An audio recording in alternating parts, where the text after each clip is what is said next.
Cimahi 1993. Ada yang berbeda pagi ini.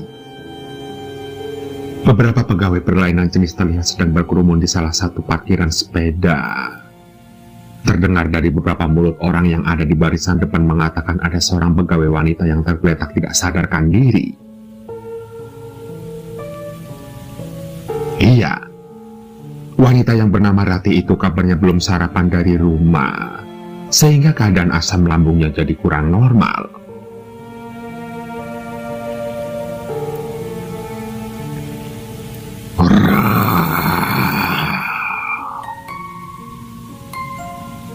Sampai kerumunan yang tadinya rapat tiba-tiba sedikit menjauh dengan sendirinya. Semua seperti sedang menjaga jarak dengan seseorang yang tadi mengeluarkan suara menggeram tersebut. Tampak di antara celah dari orang-orang yang berdiri, wanita cantik berambut ikal itu sudah membuka matanya. Ia menatap setiap orang yang mengelilinginya dengan pandangan garang. Namun, terlihat kosong.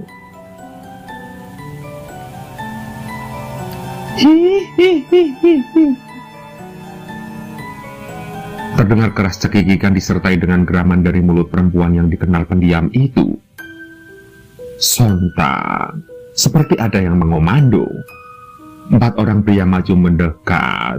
2 di antaranya langsung memegang tangan kanan, sedangkan 2 yang lainnya memegang tangan kiri Rati. Rati memberontak. Entah dapat dari mana ia tambahan tenaga hingga membuat 4 orang berbadan besar yang memegang tangannya tampak kewalahan. Hingga sesekali terlepas, namun beruntung dapat diamankan lagi. Mungkin dia sebaiknya diantarkan pulang, ucap Akmal, si karyawan pabrik yang juga melihat kejadian itu. Kemudian ia langsung memandang Tatang, seorang petugas keamanan yang juga hadir di tempat kejadian. Siapa yang mau nganter malam-malam begini? Ucap Tatang. Mungkin ia sudah mengira bahwa jika terjadi hal seperti ini pasti akan melibatkan dirinya. Ya kamulah, Tang. Siapa lagi kalau bukan petugas keamanan? Tenang aja, biar kita temenin, ujar Akmal sembari memandang temannya Angkus yang berada tepat di sampingnya. Sementara Pak Mandor yang sedang santai di ruangannya terpanggil karena suara berisik untuk menghampiri kerumunan itu. Langsung saja ia memerintahkan semua pegawainya untuk berdoa menurut keyakinannya masing-masing agar suasana menjadi kembali seperti semula.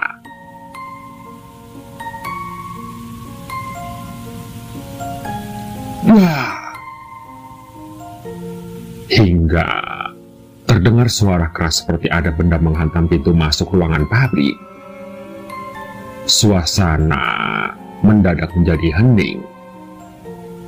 Hanya terdengar suara mesin dan Rati yang menggeram dan cekikikan tidak henti-henti. Tapi semua orang seakan mengalihkan pandangan mereka ke arah pintu yang tertutup itu. Setiap orang saling menatap satu sama lain. Sementara saat kejadian itu jam menunjukkan pukul 9 malam.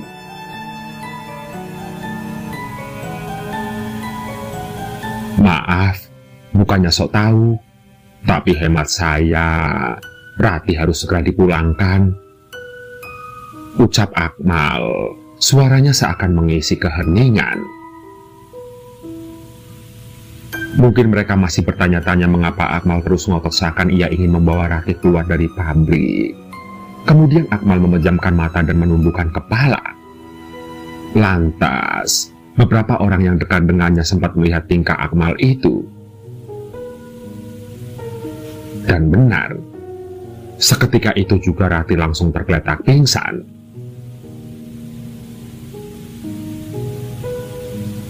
Yuk, mumpung Rati udah tidur lagi, sebelum ia kembali mengamuk kita antarkan saja pulang, ajak Akmal yang mencoba mendekati Rati. Namun, tiba-tiba saja Rati terbangun kembali dan menggeram.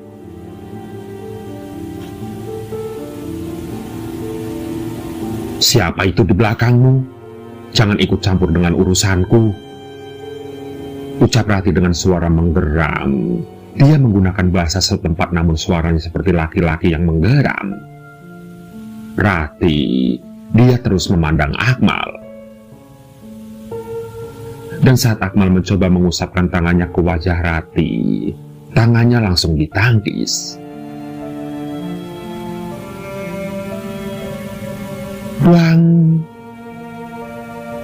Terdengar suara keras yang kedua berasal dari mesin yang ada di dalam ruangan. Akmal kemudian menghampiri tempat suara itu. Ia mengambil keris kecil yang ditemukan tergeletak di lantai. Semua orang hanya memandangi Akmal. Dan sembari melihat keris kecil yang ada di tangannya, Akmal kemudian berbisik. Untung saja tidak kena orang, ujar Akmal. Sementara Rati langsung tergeletak dan tidak sadarkan diri lagi. Sepertinya jangan berlama-lama. Mari antarkan Rati pulang daripada terjadi sesuatu yang membahayakan, ucap Akmal. Mendengar perkataan Akmal yang sedikit serius, akhirnya Engkus dan Tatang bersedia mengantarnya untuk mengantar Rati. Lantas, diantarkanlah Rati oleh mereka bertiga menggunakan mobil milik Mandor. Namun di tengah perjalanan wanita itu langsung terbangun tiba-tiba. Ia hanya diam tanpa kata.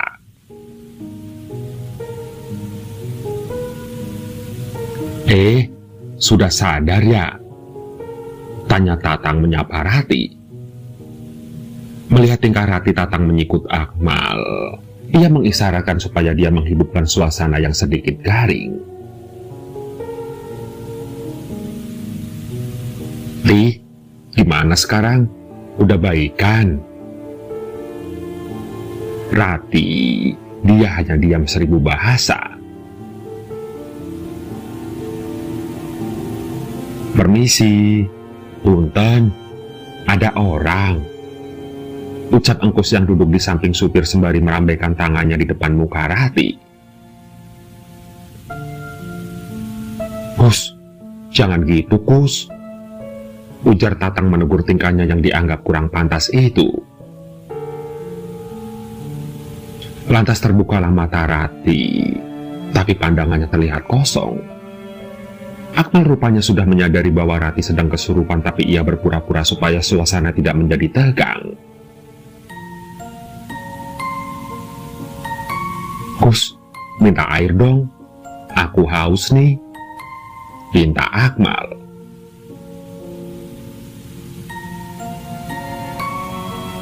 Engkus, dia lantas memberikan air yang tersimpan di dashboard depan mobil. Sementara Tatang yang duduk di tengah yang di samping kanannya adalah Rati meminta Akmal supaya berganti posisi. Mal, gantian duduknya, bisik Tatang. Sebentar, tahan dulu, ujar Akmal. Dia mencoba menahan agar Tatang diam dulu sementara waktu.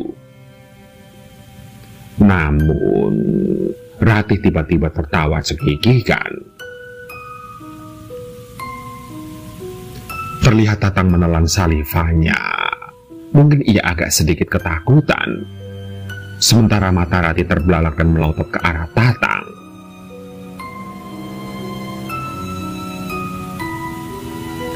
Pir, masih jauh ya? Lumayan, Kus. Gimana ini, Mal? Terus aja jalan. Pokoknya jangan sampai berhenti di sini ya. Jawab Akmal. Terlihat jalanan sangat sepi. Sementara waktu menunjukkan pukul 11 malam. Jangan liatin dia. Biarin aja begitu. Selama dia nggak ngamuk dan nyakitin. Ujar Akmal lagi. Sampai tiba-tiba krek. Apaan Cepetan tuh, seru Engkus. Kali ini mereka terhenti di tengah jalan yang dikelilingi pohon besar, seperti beringin, bunu, dan akasia. Iya, tiba-tiba saja mobil mereka berhenti dengan rem yang mendadak. Buset, hati-hati Pir, ujar Engkus. Maaf Kus, kamu lihat tadi? Tanya supir. Engkus, dia saling memandang dengan si supir. Ada apa Kus?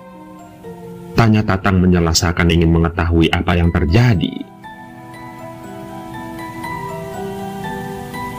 Lanjutin Pir, nanti aja ceritanya, seru Akmal. Ia memotong pembicaraan mereka, dan akhirnya mobil pun kembali melaju. Ada yang ikut kita, Mal, celetuk Engkus. Dari kaca spion, terlihat seperti ada orang yang di balik belakang mobil. Lanjutnya lagi. Sementara itu Rati masih saja tertawa cekikikan. Ia sesekali memandang keluar jendela kemudian menatap semua orang yang ada di dalam mobil. Pir, jangan melamun ya. Bisa kan baca-baca hafalan pendek ayat suci? Kalau tidak bisa, mikirin sesuatu hal yang menyenangkan saja. Soalnya kita bisa celaka kalau kamu melamun, ucap Akmal. Krek. Psss. Apalagi tuh? Seru Engkus. Iya.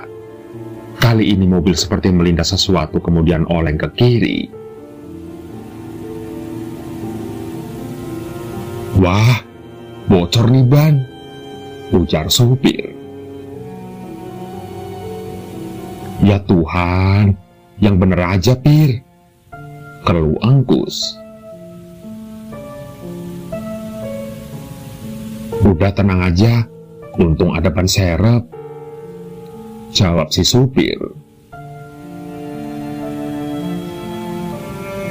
Ya udah kita turun aja dulu, biarin aja Rati di dalam, supaya dongkraknya nggak terlalu berat, ujar Akmal. Ia mengajak semua penumpang untuk turun sejenak sembari membantu supir memasang ban serep. Bang, diam aja dari tadi, tanya Engkus.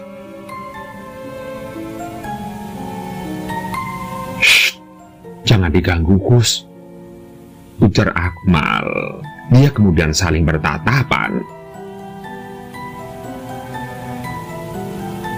Pir, jauh juga ya rumahnya Rati? Tanya Engkus. Iya, lumayan Kus, jawab supir. Kus, ngomong-ngomong ini daerah mana ya? Sepertinya aku baru kesini, tanya Akmal. Kurang tahu juga sih Mal, yang jelas kita akan ke Parongpong, jawab Engkus. Loh, bukannya Parongpong itu di ujung jalan ini Kus? Tanya Akmal lagi. Iya bener, pokoknya habis jalanan nanjak kita langsung nyampe Cisarua. Tapi perjalanan kita kan udah 1 jam lebih. Perasaan tinggal lurus kalau dari bawah, sahut supir seakan memotong pembicaraan. Astaga, ternyata di pinggir kita jurang lu, ujar Akmal sembari mencari tempat duduk untuk rehat sejenak. Sampai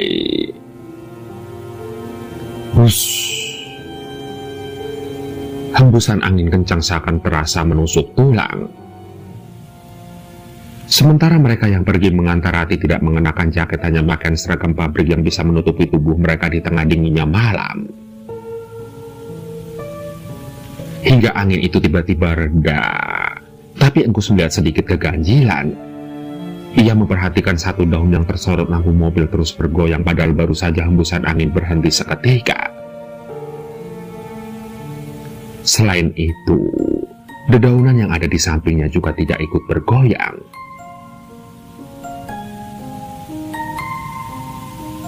Buk, buk. Kini, beberapa kali terdengar suara lemparan ke arah mobil. Apa tuh?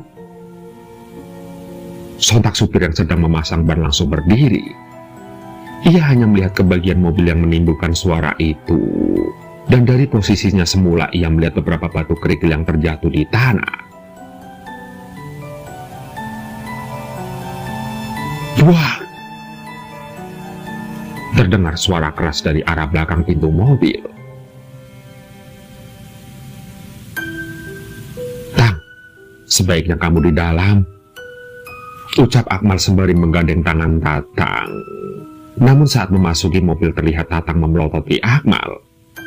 Dan Akmal langsung saja didorong hingga tersungkur keluar mobil. Saya Jin Kempreng yang ada di Gunung Gedugan. Jangan suka ikut campur dengan urusanku. Jika ikut campur, tidak akan baik untuk kehidupanmu di masa yang akan datang. Ujar Tatang yang ternyata kerasukan. Benar, ternyata Tatang senasib dengan Rati. Kali ini ia dirasuki oleh jin yang mengaku sebagai Jin Kempreng dari Gunung Gedugan. Tepatnya adalah nama sebuah bukit yang ada di kawasan Kabupaten Badung Barat. Akmal kemudian meneguk air yang didapatinya dari dalam mobil. Disemburkanlah air itu pada wajah Tatang dan Rati. Hingga akhirnya mereka tidak sadarkan diri. Setelah itu Akmal memutari mobil. Ia terlihat mengambil beberapa benda yang ada di tanah. Lantas dimasukkanlah benda itu ke dalam botol minumannya. Singkat cerita, sampailah mereka di kediaman Rati dengan disambut oleh keluarga Rati. Hanya ada 4 orang yang sedang diam di rumah Rati malam itu. Rati, ia lantas dibawa ke kamarnya. Akmal kemudian meminta agar keluarganya mengunci pintu kamar Rati dan membiarkan ia sendirian di kamarnya. Sementara Tatang yang masih tidak sadarkan diri tidak diajak ke rumah Rati. Ia ditinggalkan sendirian di dalam mobil. Benar, mereka sengaja tidak langsung pulang karena menunggu Tatang sadarkan diri. Mereka lantas berbincang dengan keluarga Rati. Akmal, dia kemudian meminta garam, bawang putih, dan air. Sebelum pergi ia menaburkan semuanya di depan rumah Rati. Hingga akhirnya mereka pun pamit dan kembali pulang ke pabrik. Sementara Tatang yang tidak sadarkan diri kini sudah mulai siuman kembali sehingga di perjalanan pulang mereka tidak menemukan masalah seperti ketika mereka hendak pergi ke rumah Rati. Dan sesampainya mereka di pabrik, didapatinya seorang karyawan tergeletak pingsan. Dan lagi-lagi seorang perempuan. Namun setelah Akmal datang ia langsung siuman dan tidak lagi ada kejadian aneh setelahnya. Singkat cerita, akhirnya jam pulang shift malam sudah tiba. Akmal, ia kemudian berpesan kepada mandor agar dia bisa memindahkan pabriknya ke tempat lain. Dan kalau tidak bisa, maka harus diadakan pemagaran gaib. Dengan alasan bahwa ada sesuatu yang kurang beres di tempat itu, yang suatu waktu dapat membahayakan semua penghuni pabrik kecil itu.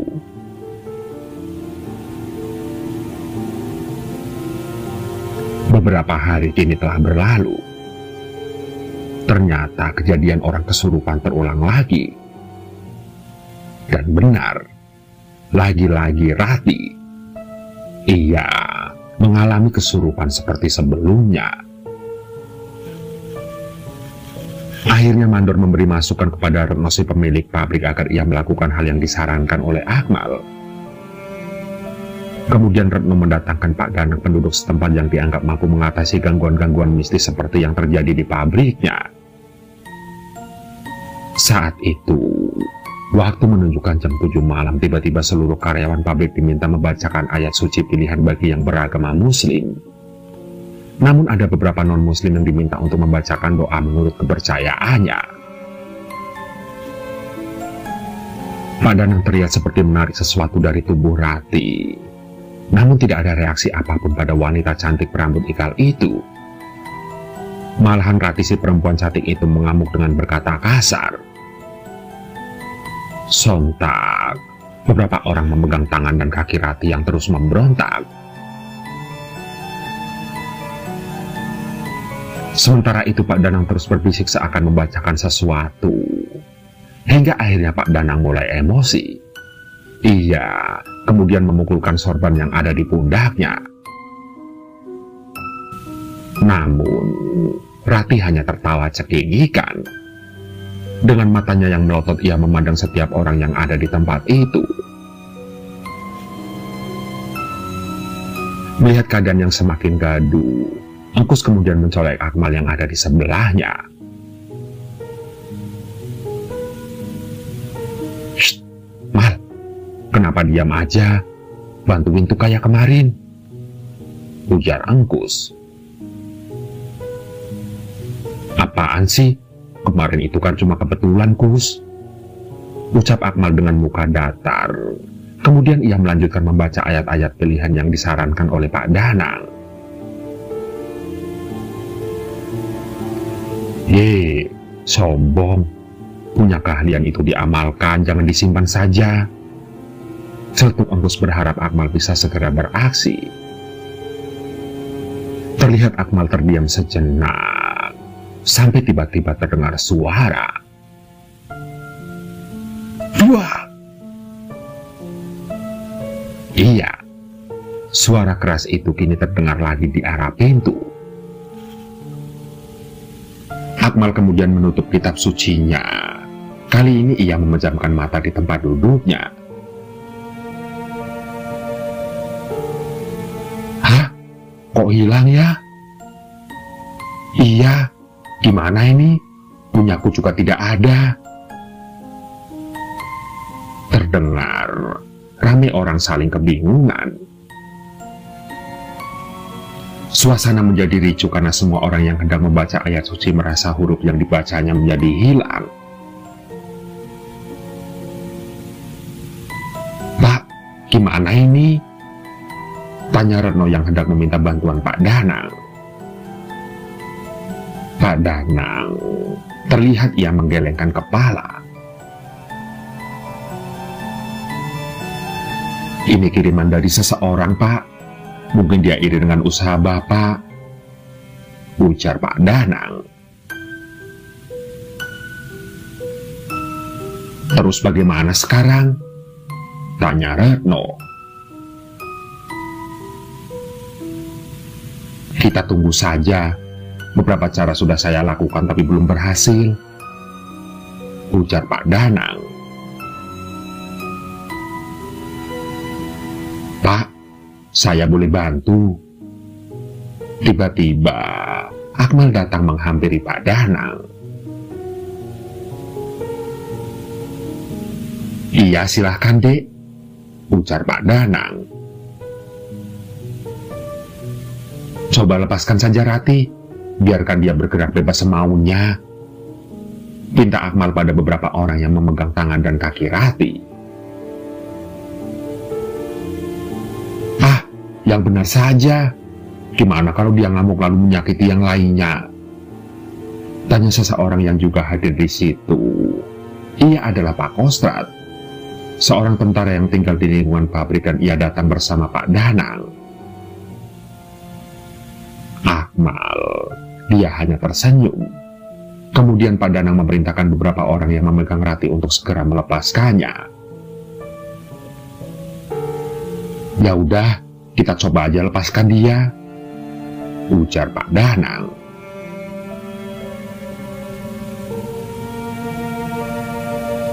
Boleh saya minta air? Pinta Akmal.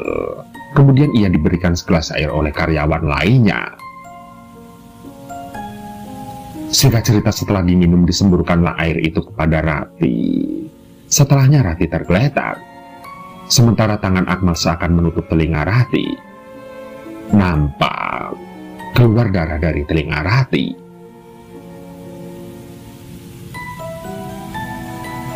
"Boleh saya minta kain atau wadah apa saja?" pinta Akmal.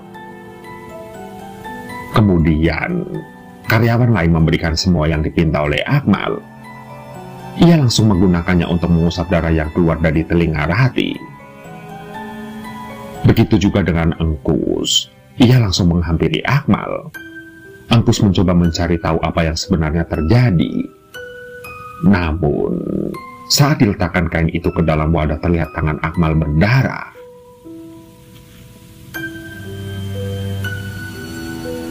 "Wih, kenapa itu, Mal?" bisik Engkus yang melihat darah keluar. "Ini biasa, Kus. Ketusuk duri salak dan paku. Sebenarnya yang menjadi sasaran adalah pemilik pabrik. Cuma Rati yang kena," bisik Akmal yang mencoba memberikan sedikit penjelasan. Sontak, orang yang melihat kejadian itu seakan tidak percaya dengan apa yang dilihatnya. Karena ternyata dari telinga Rati keluar dua benda yang disebutkan oleh Akmal tadi. Setelahnya Rati muntah, ia mengeluarkan beberapa serpihan kaca dari mulutnya. Dan setelah Rati bisa sadar kembali, lalu ia diantarkan pulang oleh Akmal dan Engkus saja. Kini, ramai orang berguncing membicarakan Akmal. Ada yang memujinya, dan ada juga yang memfitnah bahwa Akmal memiliki ilmu sihir.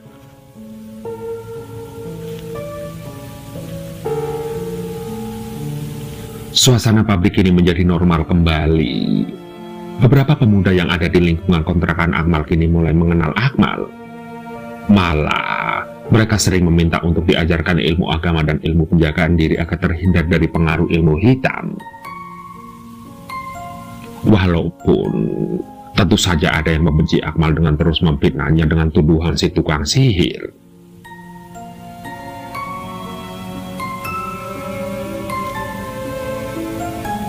Berselang seminggu dari kejadian yang membuat Akmal dikenal sebagai si tukang sihir, tiba-tiba Pak Danang menemui Akmal di pabrik.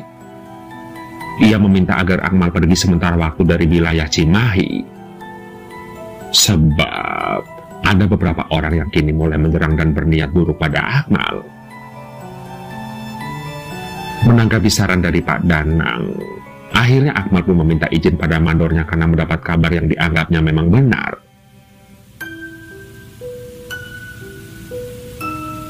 Dan setelah menerima kabar itu juga, Akmal akhirnya mengunjungi salah satu guru spiritualnya di daerah Cengkora.